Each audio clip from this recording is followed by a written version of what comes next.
Bonjour à toutes et à tous et bienvenue dans cette nouvelle vidéo de Vivement Doumanche. Salut Victor. Hello Michael, ça va? Ça va et toi? Ouais, très bien. On est parti pour une nouvelle vidéo et on vous a concocté un petit sujet, pas piqué des hannetons cette fois-ci. On s'est dit, alors on a fait un constat avec Victor, qu'en ce moment on parle pas du tout politique. Ouais, c'est un peu chiant, c'est que je trouve que le monde se dépolitise. Exactement, donc on s'est dit pourquoi pas rajouter une couche, surtout que vous n'êtes pas censé l'ignorer, mais c'est bientôt les municipales. Donc vraiment la vie de vos cités, de vos communes va être largement façonnée et donc on s'est dit pourquoi pas faire un sujet toujours sous l'angle un peu vulgarisateur qu'on aime bien avoir. Tout à fait. Un peu con aussi, avec une question qui n'est pas très intelligente, mais qui peut être assez marrante à traiter, c'est est-ce que le métal c'est de gauche ou de droite? Voilà, question conne. Avant de rentrer un peu dans le vif du sujet, je vous propose à vous, mes chers clients et surtout mes chers concitoyens, de passer un pacte républicain. Le pacte républicain, il consiste en deux articles. Le premier, c'est qu'on sait que pour beaucoup, la musique, le cinéma, les vidéos, tout ça, en fait, tous les loisirs sont une façon de s'évader du quotidien. Et de ce fait, il y en a que ça gave d'entendre parler de politique dans l'art, dans les œuvres, sur YouTube, tout genre de Surtout dans choses. le métal, ouais. Exactement, parce que ils estiment qu'on en entend trop parler dans la vie quotidienne. C'est quelque chose que je comprends, c'est quelque chose que je respecte. Je vous invite à arrêter maintenant. On va pas vraiment parler de politique, mais je peux concevoir que ça heurte. Je vais pas m'en excuser. Genre, la prochaine vidéo de Vivement Doumanche, elle sera sur les fesses, Sur Limp Bizkit. Avatar, sur des sujets genre potache et rigolo. Ok, quittons-nous en bon ami pour l'instant et retrouvons-nous en avril ou en mai. Mais lâchez quand même un petit pouce et une vue. Exactement, parce qu'on a besoin de quittez gagner au des bout de 20 millions. secondes. Mais là, Parce c'est que bon, nous, on est clairement théoriquement, droite. voilà, vous avez Nous on est clairement droite, on a besoin de moulin, donc likez. vous comptabilisez, genre, à plus tard l'équipe. La deuxième, c'est, on va pas vous dire quoi faire. On va pas vous dire quoi voter. On n'est pas là pour proposer... Surtout que c'est pas le sujet en plus, vraiment. On n'est pas là pour parler politique, on n'est pas là pour analyser vous proposer un contenu militant de quelque nature que ce soit. Cependant, il y a une contrepartie à ça, c'est qu'il va falloir être ultra sage dans les commentaires. Va pas falloir chouiner en mode nanana, et Ils ont pas Victor dit c'est que- islamo-wokiste de nanana. Non, genre vraiment, on est sage, vous êtes sage, c'est le principe du vivre ensemble, on vous demande de le respecter. Et il y a un troisième article aussi à ce pacte républicain, Ouais, qui conditionne un peu les deux premiers, ou en tout cas qui les tempère, c'est il faut pas oublier ce qu'est Vivement Doumanche quand même. exactement. Ça reste une discussion de PMU Ouais, on est sur une république de type PMU, voilà. sur des sujets débiles. Donc de toute façon, voilà, on n'est pas sur des sujets d'une haute réflexion, et surtout encore une fois, c'est pas une vidéo politique, c'est juste Exactement, un peu... c'est pas le collège de France, c'est pas Blast. Ah ouais, bah non. Genre voilà, mais pourquoi on a fait ça? Déjà parce qu'on fait ce qu'on veut. Déjà, d'une part parce que je suis le sosie d'Usul et ça me cassait les couilles de pas faire une vidéo politique. C'est vrai, putain. Bah Merde. bien sûr que c'est vrai gros. Merde, putain. La deuxième, c'est que bien évidemment, vous le savez, l'actualité en fait systématiquement traversée de ces questions-là. La dernière en date, c'est Kickback. l'article de Mediapart sur Kickback, tout à fait. Mais avant ça, la liste est longue. Que ce soit le Hellfest, Chaque Hellfest. chaque Hellfest qui polarise de plus en plus. La question des liens entre black metal et politique, les gens qui déplorent que le black metal est truffé de nazis, les gens qui se moquent des initiatives antifascistes dans le black metal, qui disent que ça va à l'encontre de l'essence même du black, en passant par la question un peu épineuse des artistes ukrainiens. Donc ces questions sont sempiternelles, on a décidé de les synthétiser et de les traiter à notre manière, c'est-à-dire de façon relativement sérieuse, mais avec des arguments qui s'entendent et avec une certaine légèreté qui nous caractérise quelque part. C'est vrai.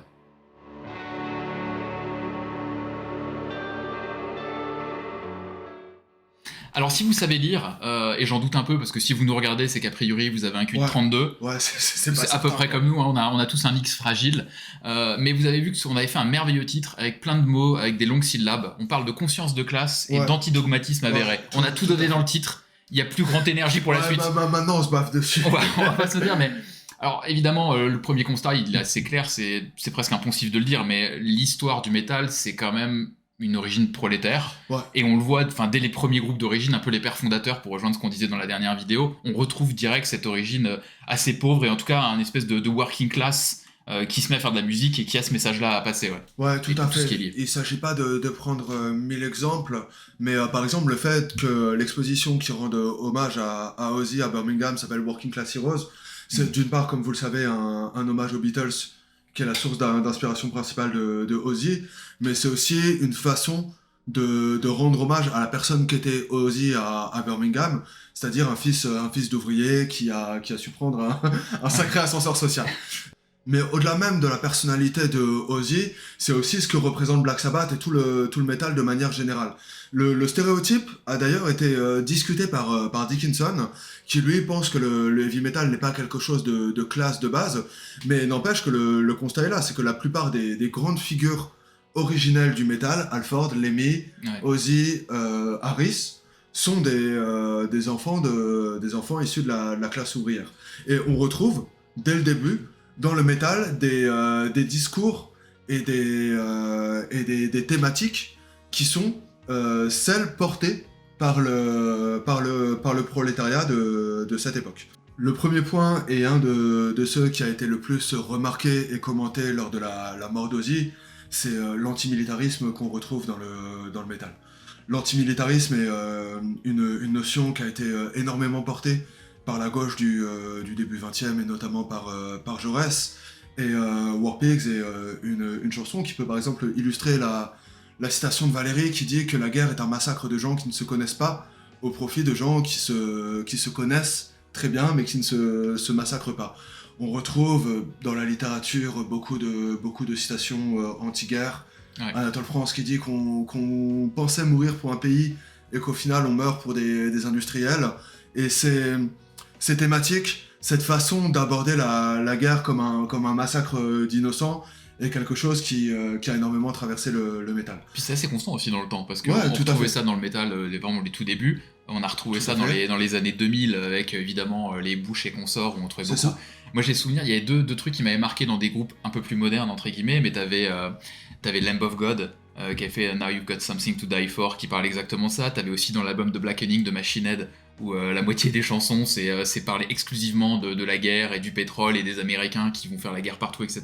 Le discours, on le trouve énormément dans des groupes d'ailleurs souvent engagés à gauche, pas que d'ailleurs, parce que l'antimilitarisme, on pourrait discuter du fait que c'est forcément une valeur de gauche, mais en tout cas c'est souvent une valeur qui est portée par beaucoup de groupes et qui a plutôt tendance à être d'ailleurs par des groupes de gauche avec ce côté un peu revendicard sur ce point-là. Tout à fait, et effectivement, comme l'a dit Michael, il y a une réelle histoire là-dessus, c'est-à-dire qu'avant Lamb of God, t'avais aussi tous les trucs de trash qui étaient matrixés par la possibilité de l'hiver nucléaire en Allemagne de l'Est. T'avais Ministry et tout le post-11 septembre, avec la grosse panique morale, avec les interventions américaines et le fait que, à quoi bon en fait. Et c'est vrai que l'antimilitarisme est une valeur qui a traversé vraiment l'histoire du métal. Et dans le prolongement de l'antimilitarisme, il y a aussi peut-être un deuxième axe qui touche un peu, on va dire, les fondements du métal et qu'on retrouve dans beaucoup de groupes. C'est un peu on va dire, la défiance du peuple envers les élites. C'est-à-dire le côté, en gros, au-delà du fait qu'ils nous envoient au front comme de la chair à canon et toutes les peurs et le fait qu'on contrôle rien, il y a un peu vu comme l'autoritarisme, la contrainte sur l'émancipation individuelle, enfin toutes ces choses de contrôle qu'on trouve dans une quantité de paroles, de groupes et de messages qui sont véhiculés dans plein de genres d'ailleurs. C'est ça, ouais, tout à fait. Il y a la figure du politicien par les de cette espèce d'homme totalement corrompu qui cherche uniquement à servir. Dès le premier album de Black Sabbath, il y a une chanson qui s'appelle Wicked World qui décrit la société de manière assez crue, avec notamment ses injustices et la difficile condition de quelqu'un qui n'a rien. Running Free de Maiden qui en fait c'est une sorte d'écho aux espèces d'aspirations de la Beat Generation qui parle de l'histoire d'une sorte de hobo qui vit sa vie de manière relativement en dehors de toute autorité, qui a juste envie de prendre la tangente. Et au-delà de ça, en fait, tout ça, c'est aussi le prolongement de thématiques qu'on retrouve dans le rock et même dans les années 60, qui est genre juste le fait de revendiquer, de vivre sa vie de la manière dont on l'entend et de manière la plus libre possible. Ce droit à la fête, d'ailleurs, sera par la suite traité par les Beastie Boys, par le glam aussi dans les années 80, avec cette espèce d'esthétisation du fait de juste faire la fête, de baiser des meufs, de boire, de prendre un maximum de drogue. Et le fait d'opposer ces modes de vie marginaux à justement une autorité politique ou religieuse, on y reviendra, qui cherche justement à encadrer et à normer les façons de vivre. Et d'ailleurs c'est assez marrant parce que je trouve qu'il y a aussi ce courant dans toute la partie un peu genre science-fiction, Ouais. qui est vachement utilisé notamment par des groupes de trash ou des groupes de death tech par exemple, où ils ont beaucoup cette vision de... je crois que c'était Mil Petroza qui avait fait des interviews en disant que Creator était pas un...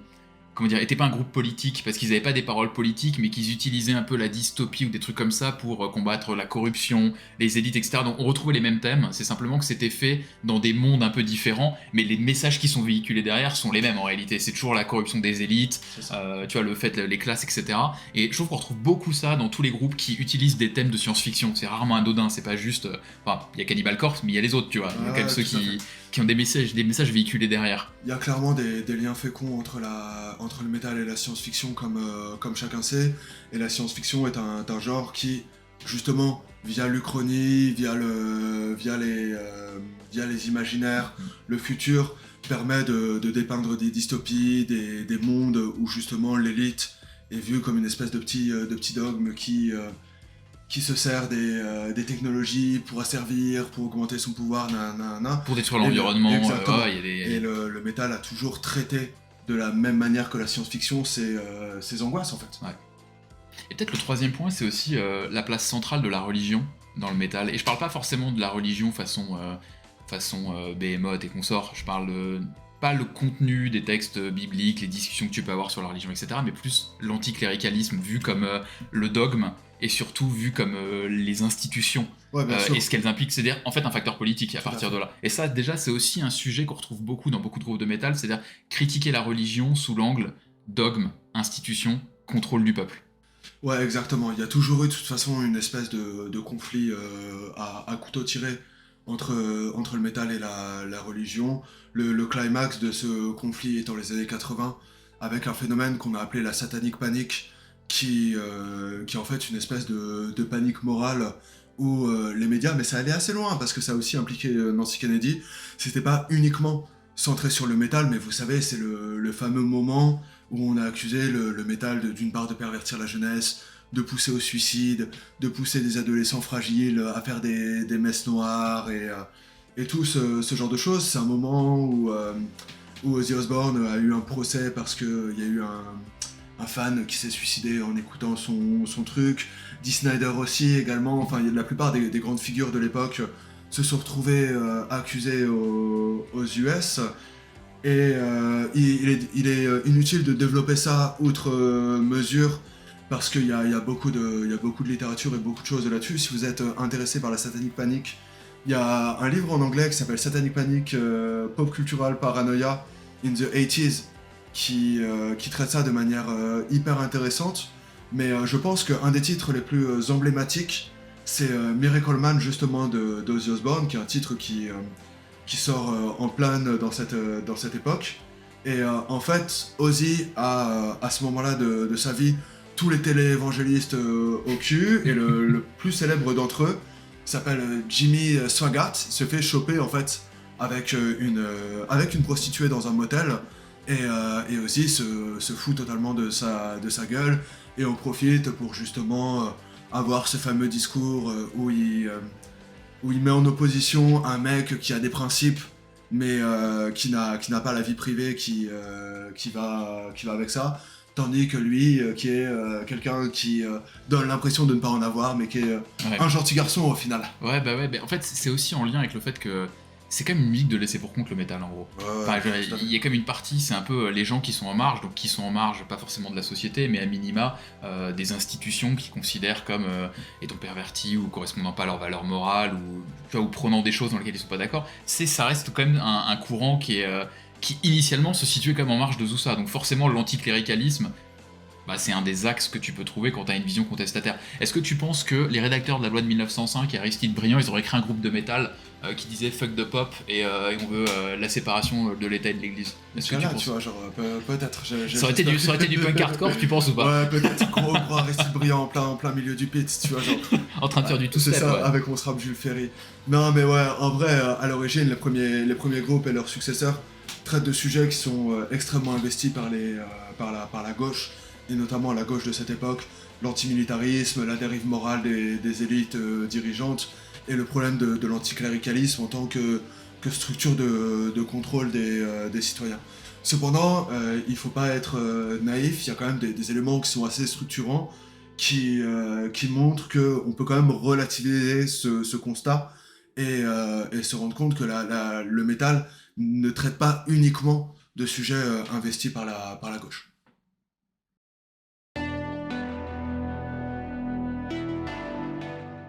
Alors quand on vous dit que la réalité est plus nuancée, c'est comme on a vu peut-être que les bases, les fondements étaient souvent des thèmes qui étaient abordés, c'était souvent des thèmes qui étaient plutôt des thèmes de gauche, Ouais, tout à fait. parce qu'il y avait la lutte des classes, etc., qui se retrouvaient. Mais quand on dit que la réalité elle est plus nuancée, c'est que, alors déjà évidemment il y a un panel de groupes qui traitent de sujets différents, enfin c'est une évidence, là Tout on à fait. traite un peu des grands courants, mais même dans ces courants de groupes ou de thèmes abordés qui étaient plutôt des thèmes de gauche ou des groupes de gauche, si on en regarde un peu le big picture, on retrouve quand même des éléments qui seraient plutôt des valeurs de droite et qui viennent un peu, on va dire, brouiller les cartes.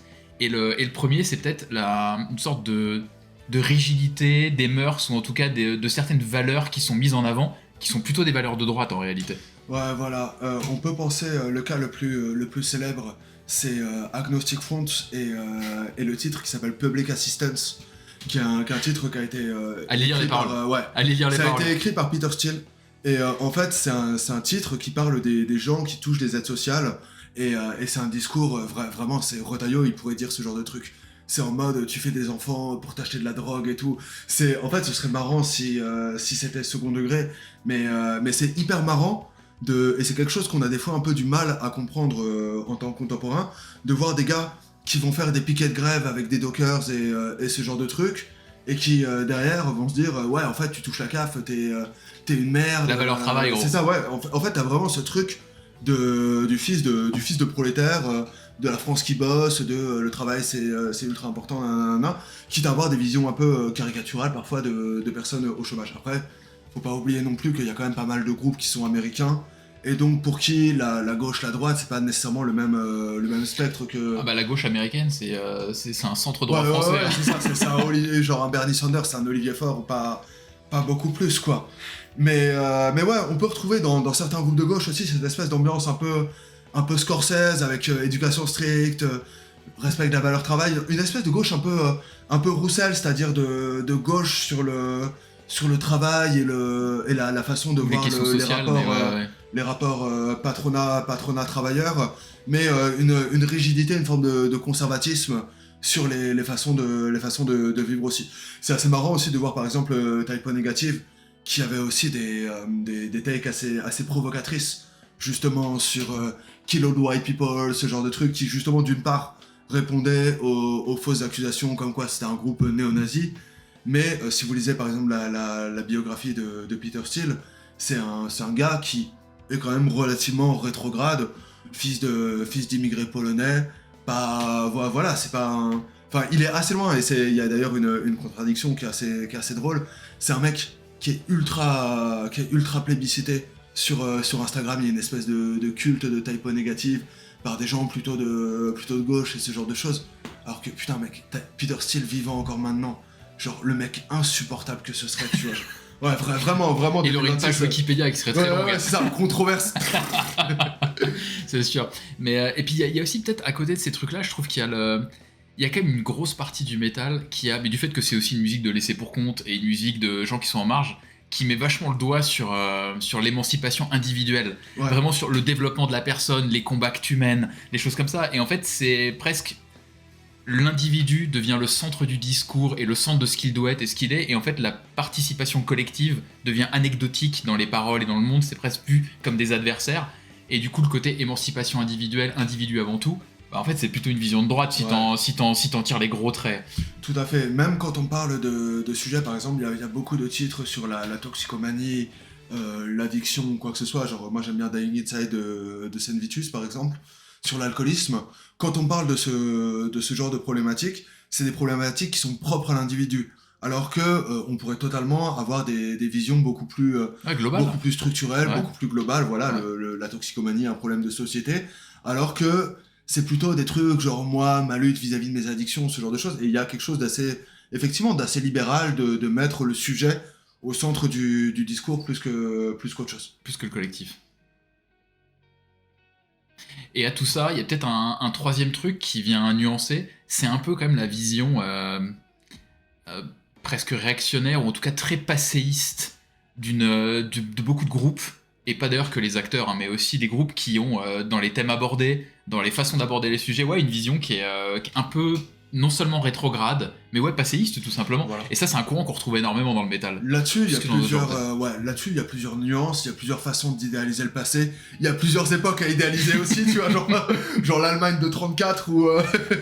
Non, mais en fait, il y a aussi le fait que c'est des questions dont se sont un peu dessaisies la gauche actuellement. Et il faut pas non plus voir tous les groupes qui ont une forme d'admiration ou de fantasme sur le passé comme des groupes de droite. On peut aimer l'histoire et être de gauche, mais dès qu'on on tombe dans des discours où c'était mieux avant, où on a perdu une forme d'idéal qui a été perdue par la corruption de la société moderne, par le multiculturalisme, par voilà, en fait qu'il y a eu une espèce de pureté qui a été perdue.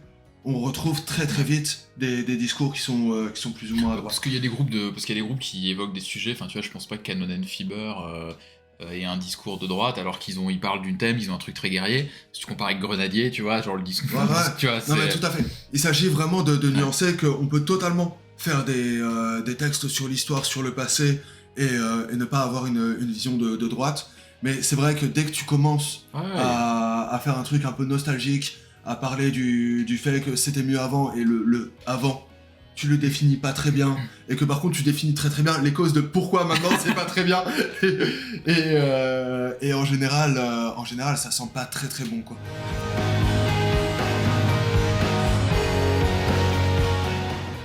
Alors pour l'instant, on vous a un peu parlé on va dire de la micro, c'est-à-dire les groupes, Voilà. la parole, abordés. les thèmes abordés, etc. Mais évidemment, quand on parle du métal au sens général, il faut forcément avoir une vision un peu plus macro qui peut être les acteurs, les institutions, tous les aspects qui sont autour du métal en tant que tel, et pas uniquement que la musique stricto sensu. Que pas uniquement le discours porté par les musiciens. La première chose, c'est qu'on a commencé par vous dire que le métal était initialement une musique de la classe ouvrière. C'est beaucoup moins le cas actuellement. Il y a eu une gentrification qui, à mon sens, passe par plusieurs facteurs. La première chose à constater, c'est qu'on a commencé ce Vivement Dimanche en vous disant que, originellement, le métal est une musique prolétaire. Je pense qu'actuellement, c'est beaucoup moins unanime que par le passé. Ça peut s'expliquer par plusieurs raisons. La première, c'est qu'il y a eu aussi un vieillissement. En fait, le métal est par essence maintenant vieux, ce qui permet un renouvellement générationnel. Le public a aussi vieilli. En vieillissant, il s'est potentiellement enrichi. Il y a eu aussi, via le temps passé, il y a eu des gens qui ont pu se saisir du truc en n'étant pas originellement les premières personnes concernées. Il y a eu des discours intellectuels qui ont pu se poser sur le métal, et qui du coup on peut être des choses qui ont pu être dites par des personnes qui sont initialement pas de la classe ouvrière. L'autre chose aussi, c'est que la classe ouvrière a changé. C'est pas les mêmes profils socio-économiques que par le passé. C'est aussi d'autres problématiques, d'autres origines, d'autres façons de faire, et c'est ainsi en fait. Et pour moi, il y a deux trucs à dire. La gentrification, on peut en parler déjà parce qu'on est en train de tourner un épisode de Vivement Dimanche dans le 16e arrondissement de Paris. Donc si tu veux, niveau classe ouvrière, on se place là, quand même, faut dire les choses. Et moi, ce que je trouvais ça amusant sur la gentrification, c'est qu'en fait, ça touche le public, c'est une évidence. Tout à fait. En même temps, quand t'as des festivals à 350 balles le pass, forcément, c'est un truc quand t'as des concerts à 40 € ou à 70 balles, voire à 100 € si c'est des gros groupes, bah forcément ça fait le tri sur le pognon, donc nécessairement le public change. Mais surtout, ce que je trouve assez amusant dans le métal, c'est que je trouve qu'il y a une gentrification des groupes. Ouais, bah bien C'est-à-dire, en fait je la trouvais, je sais pas comment dire, je trouvais qu'il y a quelques années, genre milieu des années 2000, je le ressentais pas, alors peut-être que je m'y intéressais moins, mais aujourd'hui, combien de fois tu vois des groupes où tu vois clairement que c'est des gars assez riches, ou des classes moyennes supérieures qui font souvent des genres un peu où tu sens qu'ils ont fait 10 ans d'école musicale avant, et ils te font du death technique. Les messages qui passent sont souvent des messages qui n'ont absolument rien à voir avec les messages originaux, etc. Parce que par définition, ils n'ont pas les mêmes choses à raconter. Mais je trouve qu'on ressent plus aujourd'hui, on parle toujours de la gentrification sous l'angle public, mais je trouve qu'elle est aussi assez flagrante côté groupe, sur ce que les mecs ont, sur ce qui est les messages qui sont véhiculés, sur les types de groupes qui commencent à aller sur le devant de la scène, qui sont parfois des produits de classe assez riche en réalité, tu vois, et qui ont déjà accès à certains milieux, à certains réseaux, pour pouvoir aller plus vite sur le devant de la scène. Et au-delà même des nouveaux groupes qui sont peut-être pas nécessairement créés actuellement par des prolétaires, on voit aussi une gentrification des groupes originels. Et en fait, les groupes suivent leur intérêt économique et en gagnant en renommée, certains groupes deviennent des immenses transfuges de classe. L'affaire la plus célèbre étant celle qui a opposé Metallica à Napster, où Metallica, rappelons-le, de base, c'est quand même des prolos qui vont porter plainte en étant millionnaires dans les années 2000 contre un site qui permettait aux auditeurs de s'échanger de la musique de manière gratuite, alors que, en plus, à l'ancienne, le tape trading, tout genre de trucs, il y avait aussi toute une culture de l'échange de partage d'informations, de partage de savoir. On peut également évoquer la figure d'Alice Cooper, qui porte ses contradictions, c'est-à-dire qu'Alice Cooper, mec qui commence dans les années 60, qui a connu toutes les stigmatisations possibles et imaginables de la figure du rocker par les républicains, c'est le mec qui est passé pour un clown, pour un mec qui a perverti la jeunesse, et qui assume même d'ailleurs être un républicain. Et au final, on peut trouver ça de premier abord contradictoire. Alice Cooper, c'est un mec de 70 ans, 80 ans maintenant, je sais pas trop quoi. Il est multimillionnaire, il vote républicain parce que, bah voilà, en fait, économiquement, il a tout intérêt à se situer là. Donc, c'est assez marrant de voir que, au-delà du changement des nouveaux groupes, du nouveau public, du fait que le métal se soit institutionnalisé, qu'il y a des mecs qui sortent d'école d'art, qui commencent à poser des discours, à intellectualiser le truc, il y a aussi des mecs qui, initialement, étaient des prolos qui deviennent des multimillionnaires et qui en fait adoptent un comportement tel. Et si on peut même pousser encore plus loin le truc, c'est que on est quand même dans une ère d'hyperpolitisation. Alors je sais pas si j'ai l'impression qu'on est dans une ère d'hyperpolitisation ou c'est juste parce que je vieillis et c'était le cas avant, mais je m'en rends davantage compte parce que maintenant j'ai un âge canonique. Et je trouve qu'on est allé encore plus loin, c'est-à-dire qu'initialement on voyait un peu la politisation dans la musique en disant est-ce que les paroles du groupe dans tel sens. Puis on est allé ensuite à ce que le groupe véhicule des messages ou quoi que ce soit. Et maintenant on est passé à une ère, je trouve, encore plus qu'avant, où on s'interroge sur les acteurs des groupes. C'est-à-dire que on peut avoir un groupe dont les paroles sont absolument standards, pas polémiques ni rien, un groupe qui véhicule rien, qui laisse pas passer de messages politiques sur scène, etc. Mais on a un acteur qui dans la vie privée va faire un tweet sur un truc, et du coup ça colore l'intégralité du groupe. Parfois pour de bonnes raisons, hein. On peut citer Falling in Reverse évidemment, ou des groupes comme ça. Mais je trouve que du coup, la question, le métal est-il de gauche ou de droite, en fait je trouve que même le prisme d'analyse a changé. C'est-à-dire que là, on s'intéressait avant aux messages politiques des groupes ou les paroles, en fait, on est passé maintenant à la personnalité des gonzes, aussi par l'effet des réseaux sociaux et des mecs qui prennent la parole pour tweeter, pour dire un peu tout ce qu'ils pensent. Et je trouve qu'on est vraiment passé dans un cadre de lecture qui est encore plus précis et pointu qu'avant, où on s'intéressait qu'aux groupes en réalité. En fait, je pense que ce qu'on peut observer quand on se pose cette question-là, c'est qu'en fait, le métal a toujours été à l'image de cette société. Et même s'il a toujours eu ce truc de type je prends mes distances, nanana, in fine, il a traité les thèmes qui étaient les sujets centraux des moments de son histoire, l'antimilitarisme, la peur de l'hiver nucléaire, l'Amérique traumatisée post-11 septembre. Et encore maintenant, on se retrouve avec les mêmes problématiques qui se trouvent dans des contextes qui transcendent le métal. On est dans une ère de forte polarisation du discours, avec des opinions qui peuvent de moins en moins se concilier parce que aussi peut-être plus extrêmes. Le métal se retrouve encore beaucoup là-dedans, Ouais. et ne serait-ce que par exemple le backlash de Earth récemment, alors le groupe a en fait refusé de jouer dans une salle italienne qui portait le drapeau palestinien parce qu'il ne voulait pas associer Earth à sa musique. Les Italiens les ont envoyés se faire foutre. Et en fait, il y a eu 2 temps. Quand ils ont fait ça, il y a plein de mecs qui sont venus leur voir parce que, genre, on va pas se mentir, le fan de Earth européen actuellement, c'est un putain de mec de gauche. Earth, en plus, ils sont de Seattle, qui est une grosse ville de gauchistes aux US. Il y a 1000 mecs qui leur ont dit allez bien vous faire enculer. Et après, gros, il y a plein de sionistes qui sont arrivés en mode Simmer, Earth, vous êtes du bon côté de l'histoire, nanana. Et en fait, ça illustre bien comment un premier incident est en fait l'illustration d'une vraie incapacité à dialoguer qu'on retrouve quand même pas mal actuellement. L'autre truc qui est vraiment, je pense, un des courants forts de notre époque, c'est que là, on a définitivement, ou en tout cas pour le moment, aboli le distinguo entre l'homme et l'artiste. Ça a été bien évidemment énormément secoué par toutes les affaires MeToo, par le fait qu'on Ouais. a vu des gars tomber de leur piédestal et des artistes qu'on pouvait admirer par leur œuvre avoir des comportements parfaitement au mieux scandaleux, au pire criminels. Et en fait, du coup, les gens maintenant se saisissent vraiment de ça, et quand ils consomment une œuvre, ils ont envie de savoir à qui ils donnent leur pognon, à qui ils donnent leur attention, parce qu'ils acceptent plus de faire cette espèce de séparation. Ouais, complètement. Et voilà, ça peut aussi se légitimer, parce qu'il faut jamais oublier que le métal est aussi un genre qui est extrêmement engagé d'un point de vue économique. Le public est fidèle, le public dépense, que ce soit du temps, de l'argent, mais aussi, enfin du temps, mais surtout de l'argent pour les groupes, que ce soit par l'achat de merch, par l'achat de places de concert, par l'achat de supports physiques. Et les gens veulent, et c'est aussi normal, savoir à qui ils donnent leur pognon. Et ça, en fait, ça peut être aussi une illustration du fait qu'actuellement, les gens se renseignent de plus en plus sur ce qu'ils consomment. Oui, et qui en plus, avec la contrepartie, que ça peut lisser le discours des groupes, parce que les gars vont dire, quelle que soit leur position, vont dire, oula, on va se la fermer sur ces sujets-là parce que ça va être la merde, et avec l'autre contrepartie, qui est que du coup, on a un peu cette tendance de dire, bah en fait, quand les gens ont un positionnement politique, ils ne vont plus écouter que des groupes qui ont le même positionnement politique, ou qui ont le même discours politique, et quand bien même ils aimeraient musicalement d'autres groupes, ils vont dire, ah bah non, parce que ce type-là, il a eu un take de gauche ou de droite, donc ça m'intéresse pas, j'arrête de l'écouter.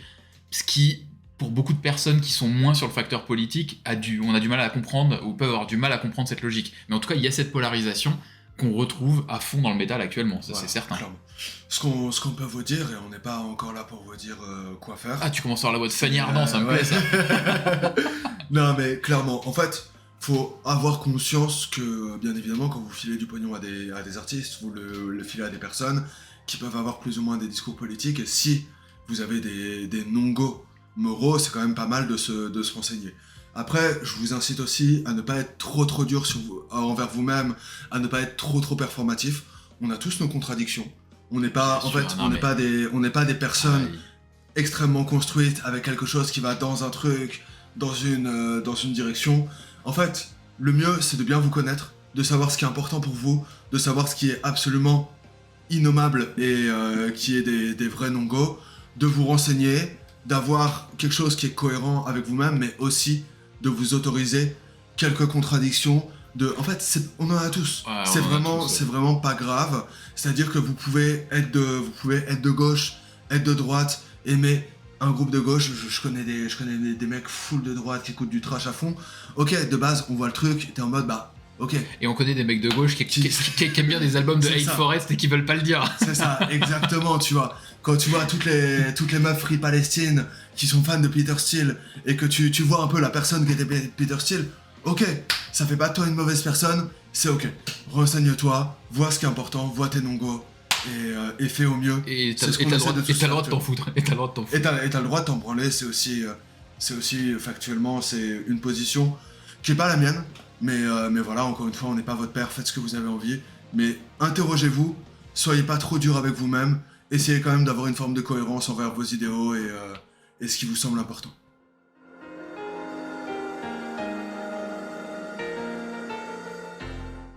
Alors pour conclure cette vidéo, qu'on aura, comme vous l'avez compris, tournée sous l'œil bienveillant de Michel Sardou, de Caris et de Municipal Waste, on avait envie de représenter un grand panel d'intellectuels, Ouais, tout à fait. d'intellectuels de France et de Navarre.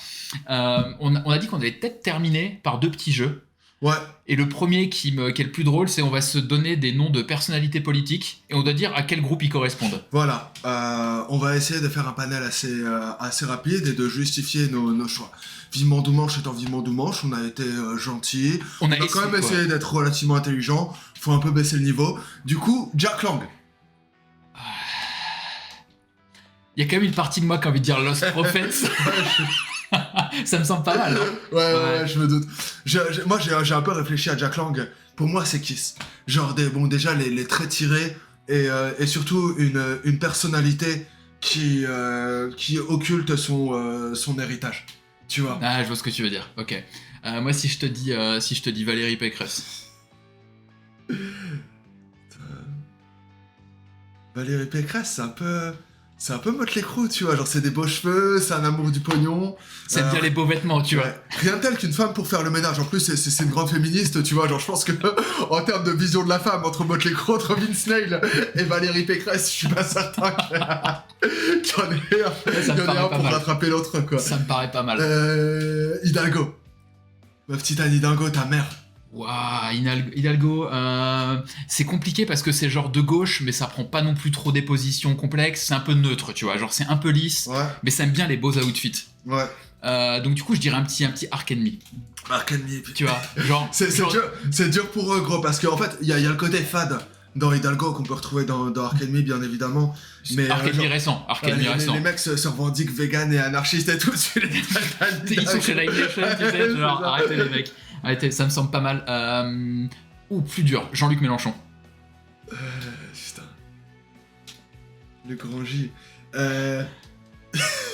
Ok. J'ai trop peur de ce que tu vas dire là. Non. J'en ai un, mais genre, j'ai la vision, j'espère que vous allez l'avoir public. Pour moi, Mélenchon, c'est BMTH, parce que Mélenchon, en fait, c'est deux époques de sa vie. C'est un mec du PS, il faut le savoir de base.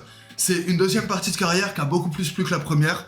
C'est le cas de BMTH. Une façon de parler aux jeunes, genre, tu vois, ouais. et une façon d'être stigmatisé aussi, tu vois. Genre BMTH, il y a un discours de haine vis-à-vis d'eux, mais Mélenchon, c'est pareil, c'est la figure des l'ignominie, comme dirait, je crois que c'est Antoven qui a dit ça. Mais bon, ouais, BMTH, un bon BMTH. Putain, ça c'est de la comparaison. Putain, moi mec, je viens du Havre, un petit Edouard Philippe.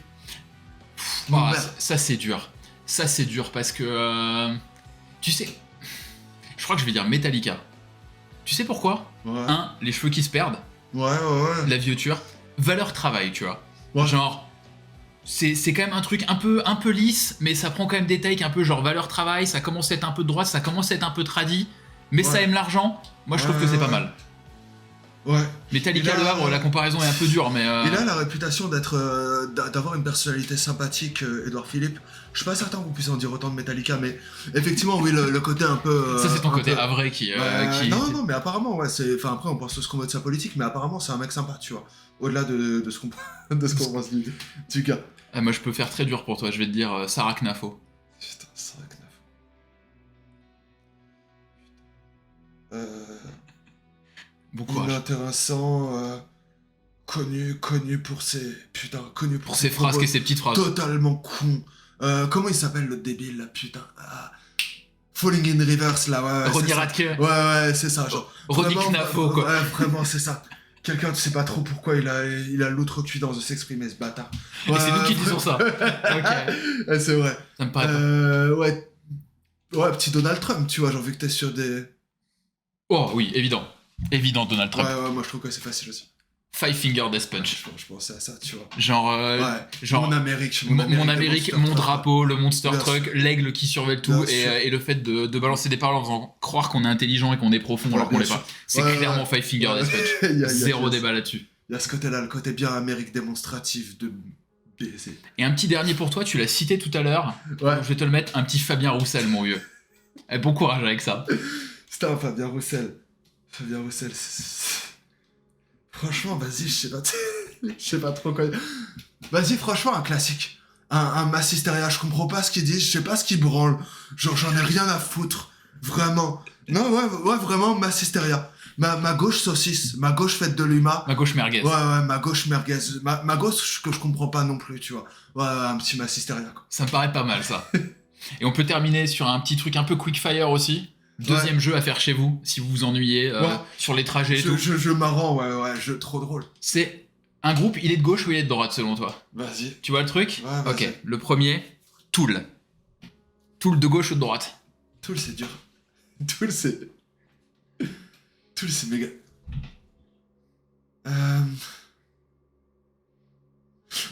En fait, je pense que c'est fondamentalement un groupe de gauche dans les paroles, mais genre vraiment gauche caviar parce que Tool, ça aime trop le pognon, gros. Oui, non, c'est vrai, bah oui. En fait, Tool quand même, historiquement, c'est quand même le premier groupe, ou un des premiers, qui a fait n'importe quoi au niveau du pognon. Le truc de je te fais un CD à 150 € avec une clé USB, mais genre putain, on est où ? Mais de l'autre côté, tu vois, tu sais, dans les thèmes, dans les trucs comme ça et tout, tu vois, t'as quand même des trucs assez de gauche. Un truc que t'aimes bien. C'est le Moscovici Ouais. du métal, quoi. Genre, c'est pareil, petite, petite shitstorm à l'époque, un petit Winterson, quoi. Ah, Winterson, c'est compliqué parce que ça aime le pognon, c'est froid, ça aime l'individualité. Ouais, C'est quand même un groupe de droite, je pense. ok. Moi, je pense qu'il Parce faut... que d'un côté, t'as ce côté assistana, tu vois, genre en mode ah, je suis jarry, Ah, j'ai- vous pouvez pas payer mon Mon soda, soda, tu s'il vous vois. plaît. Ouais, c'est ça. Donc, il y a ce côté assistana, mais il y a quand même Ouais. le côté derrière qui, je pense, c'est surtout un amour de l'argent et de penser qu'à Ouais. sa gueule et gros égoïsme. Moi, je C'est pense ça. que c'est un groupe de droite, Winterson. C'est un groupe de droite pour le côté amour du pognon, et c'est un côté, vous vous rappelez du gars qui avait dit que les familles achetaient des écrans plats avec la prime Ah oui, de avec- rentrée scolaire. Ah oui. Tu files une prime de rentrée scolaire à Jarry, il va s'acheter des LED pour son sauna au lieu d'acheter Au lieu des, d'acheter- des Lafima à son gamin, tu vois. Exactement. Allez, un petit dernier chacun. Ouais, vas-y. Ok, Deftones. Bon courage avec ça, mon vieux. Deftones, c'est dur aussi. Bah, je te fais chier, bah sinon c'est pas Ouais. marrant, tu vois. En fait, en plus, Deftones, je pense que ça dépend du... Je pense qu'ils votent pas pareil, gros, tu vois. Tu sais, genre, Chino Moreno, j'arrive pas à me dire que c'est pas un mec de gauche, tu vois. Genre, tu sais, c'est un mec, il doit pas être content d'avoir l'ICE dans son Tchekar. Tu sais, gros, c'est un mec issu de l'immigration et tout, tu vois, quand même. En même temps, gros, t'as Carpenter. Carpenter, je suis trop fan de la personnalité de Carpenter. Parce que Carpenter, tu sais, genre, c'est le mec qui est platiste de ouf et tout. Tu te dis, il a fait, je sais pas, il a combien de miles sur son compte. Et il arrive quand même à penser que la Terre est plate. Ouais. Et tu sens que c'est le mindset du gars qui est multimillionnaire, qui doit être en train de fumer de la zeub dans son bang en cristal, tu vois. Il doit avoir les trucs avec tous les tuyaux de partout, là. Les trucs de smoker de riche, là, tu vois. Comme Snoop Dogg. Et en même temps, il a gardé son réflexe de type je me lève, je me fais des frosties et je me fais un joint et je vais regarder ça dit quoi du côté du triangle des Bermudes, tu vois. Genre, putain. Moi, je pense que c'est moite-moite. Et le dernier pour toi. Putain, j'hésite. J'ai peur là. J'hésite entre. Mec, Cannibal Corpse. Je vais t'en refaire deux quand même. Ah non, moi Cannibal Corpse, je vois. Ah, c'est compliqué. En fait, avec les groupes de death américains, c'est compliqué. Ouais. Parce qu'en gros, t'as ce côté un peu t'as le facteur genre. Floride. T'as le facteur Floride. Ouais, surtout le facteur Floride. Mais quand tu vois les gars sur les réseaux sociaux où t'as quand même Corpse Grinder, donc 90% des photos, c'est lui avec 12 peluches autour des bras avec ses gamines et qui apporte des trucs aux hôpitaux, t'as du mal à imaginer que c'est un Ouais. gosse de droite. Mais quand tu viens de Tampa Bay et que tu vis en Floride, mec, t'es de C'est droite. ça. Puis faut pas oublier l'autre connard là qui avait pris de la méthamphétamine et qui s'est retrouvé avec son couteau dans Ah ouais. dans le truc de ses voisins. Et ils ont quoi. retrouvé un lance-flamme chez lui Ouais, et c'est tout. ça, avec genre- les crânes humains. et je Ouais. sais Non, pas c'est quoi, un ouais. groupe de droite, Non, c'est un groupe de droite. Je pense que globalement, ouais. Ouais. Limp Bizkit. Ah, Limp Bizkit, c'est dur parce que je sais qu'il y a des mecs de gauche dedans qui ont fait des discours anti-ICE et tout, mais en même temps, t'as quand même un groupe qui a fait des concerts d'entrée pour des trucs de la WWE. C'est quand même le truc de beauf américain. Donc j'ai envie de dire, c'est un groupe de gauche, mais dont l'intégralité de public est de droite. Moi, je pense aussi. Je pense que Fred Durst, il avait fait des trucs. Il y avait une petite interview, un petit réel, où il y avait un mec qui lui faisait bouffer un truc vegan. Et le mec, il était en mode, ouais, c'est bon, c'est cool et tout, tu vois. Je pense que c'est un mec assez chill, tu vois. Par contre, je pense que effectivement l'intégralité des fans de Limp Bizkit aux US, en tout Ouais. cas, c'est que des mecs de droite. Ouais, normal quoi. Et ben voilà, c'est tout pour nous. J'espère que ce sujet vous aura plu. J'espère que les petits jeux qu'on vous a fait vous aura plu. Comme vous avez pu le voir, nous on a clairement choisi notre camp, c'est clairement la droite. On a mis Ouais. des billets, on a mis des dollars. Plus de billets, bon c'est des billets de 1$ en vrai, hein. Comme vous d'ailleurs, on a un fric limité. Mais ça c'est parce qu'on n'a pas encore ouvert notre Patreon, où bientôt toutes nos vidéos seront uniquement accessibles. Il y a un abonnement de 1 000 € par mois. Tout à C'est pour fait. nos faux frais, on en a besoin, tu vois. Exactement. Pour le Rich, on peut s'engager à deux choses. Vous pouvez mettre des groupes ou des personnalités, et si vous voulez, on vous fait des petits réels de gauche ou de droite, ou au moins on répond en commentaire. Donc si vous avez envie de savoir ce qu'on pense de quel groupe, s'il est de gauche ou de droite, si vous avez envie de savoir quel groupe est Jean-Pierre Chevènement, n'hésitez pas à le mettre en commentaire, on répondra à tout. D'ici là, prenez soin de vous. On se revoit rapidement pour un contenu apolitique et intelligent.